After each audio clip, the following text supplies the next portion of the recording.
Drama serial मदावा। कभी कभार नेकी भी गले पड़ जाती है। अब यहाँ पर तहसीन की वजह से नूर काफ़ी मुश्किल में आ चुकी है। तहसीन जो कि नूर को ज़बरदस्ती एहतशाम से मिलने के लिए ले गई कि वो एहतशाम से बात करना चाहती थी और नूर को साथ ले गई। तो ऐसे में इशरत बेगम ने जो देख लिया तो सारा कसूरवार वो नूर को समझती है और अब गुस्से में आकर आलिया ने नूर को हाउस जॉब से भी मना कर दिया। नूर अपना डॉक्टर का कोट लिए आंसू बहा रही थी, तभी तो यहाँ पर आलियान आया तो कहने लगा, ऐसे रिएक्ट कर रही हो जैसे बहुत बुरा हुआ तुम्हारे साथ, जैसे बहुत जुल्म होता है तुम पर। तुम्हें भी तो काम करने से पहले सोचना चाहिए ना कि तुम क्या कर रही हो। तो अब नूर कहने लगी, आप ना करदा गुनाहों की सजा दे रहे मुझे। आप हकीकत जाने बगैर फैसला सुना चुके हैं। सोचिए, जब आपको हकीकत का मालूम पड़ेगा तो खुद को माफ कर पाएंगे क्या? क्या मैं आपको माफ कर पाऊंगी? मेरे ख्वाब इस तरह से अधूरे नहीं रह सकते। मैं किसी की वजह से अपने ख्वाबों को अधूरा क्यों रहने दूं जब मैं बिल्कुल ठीक हूँ। बातों से ही अपने दिल की भरास निकाली और फिर आकर रोने लगी कि करे तो करे क्या। लेकिन फिर ख्याल आया कि तहसीन के पास तो जाऊं, उससे सवाल करूं। तो उसके पास गई तो कहने लगी, तहसीन मेरा बचपन का ख्वाब था मैं डॉक्टर बन जाऊं। तुम्हारी वजह से सब कुछ खराब हो रहा है। तुम किसी को सच क्यों नहीं बता देती? अगर इतनी हिम्मत नहीं थी सबके सामने खड़ी होने की तो गई क्यों थी वहां पर? अब जो इशरत बेगम ने देखा कि नूर तहसीन के कमरे में गई है तो जल्दी से लपकते हुए यहाँ आ गई कि कहीं नूर उसकी बेटी को प्रेशराइज ना करे, डांटे ना। तहसीन ने माँ को देखा तो एकदम से डर गई कि कहीं माँ ने बातें तो नहीं सुन ली, कहीं नूर की आवाज़ तो माँ के कानों तक नहीं पहुँच गई तो अब माँ को क्या कहेगी। लेकिन माँ कुछ नहीं सुनेगी। वो तो नूर को डांटने लगी, तुम मेरी बेटी को प्रेशराइज करने आई हो या क्या करने आई हो तुम? एक लड़की, मेरी बात सुनो, तुम यहाँ पर ना सिर्फ आलियान की वजह से मुझे तो तुम पहले दिन से ही अच्छी नहीं लगती। मैं तो तुम्हें ब्याह कर ही नहीं लाना चाहती थी। जब एक बहन छोड़कर चली गई थी तो दूसरी को मैं क्यों ब्याह कर लाती? लेकिन खानदान की वजह से तुम्हें ब्याह कर लाना पड़ा और अब आलियान की वजह से तुम इस घर में हो। अपनी औकात मत भूलो, मत हमारे में इतना इंटरफेयर करो। अब यहाँ पर नूर को इतनी बातें सुनाई कि वो बेचारी चुप कर गई और रोने लगी।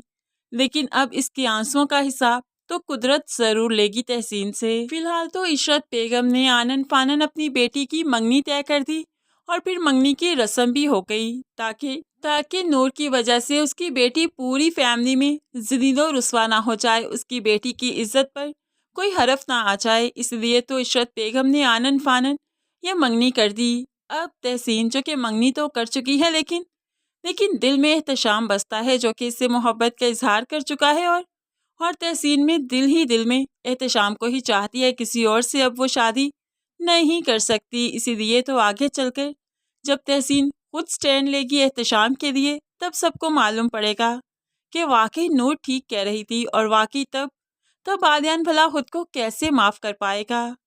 दूसरी तरफ आरिश जो कि अपनी माँ से राब्ता कर चुका है, फ़ोन करता है तो माँ गुस्से से फ़ोन पिक नहीं करती।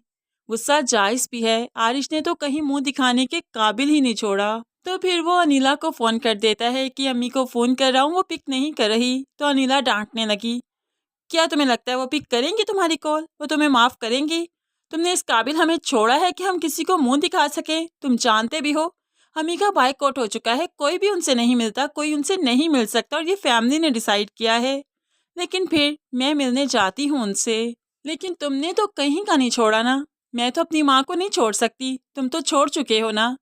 आरिश अपनी गलती पर शर्मिंदा है और आरिश अब वही करना चाहता है जो उसकी माँ और बहन चाहती हैं। लेकिन खैर अब माँ और बहन क्या ही चाहेंगी। आरिश ने जो करना था फिलहाल तो कर ही चुका। तो फ्रेंड्स, आलियान जो कि हुक्मन कह तो चुका है नूर से कि वो अब हाउस जॉब नहीं करेगी, लेकिन अब आलियान ही है जो कि खानदान के खिलाफ जाकर, अपनी फैमिली के खिलाफ जाकर नूर को इजाज़त देगा फिर से हाउस जॉब की, क्योंकि तहसीन की हकीकत बहुत जल्द आलियान के सामने आने वाली है। जब तहसीन की मंगनी हो जाएगी, एहतशाम को मालूम पड़ेगा तो वो खुद तहसीन का हाथ आलियान से मांगेगा और तब सब कुछ क्लियर हो जाएगा। और तब भला आलियान नूर से नजरें कैसे मिला पाएगा। खैर, उसको हाउस जॉब की जो इजाज़त दे देगा तो नूर के लिए यही सबसे बड़ी चीज़ है। उसे किसी की माफ़ी चाहिए ही नहीं, किसी की शर्मिंदगी चाहिए ही नहीं। तो फ्रेंड्स, कैसा लगता है आपको नूर और आलियान का कपल? ज़रूर कमेंट्स में बताइएगा।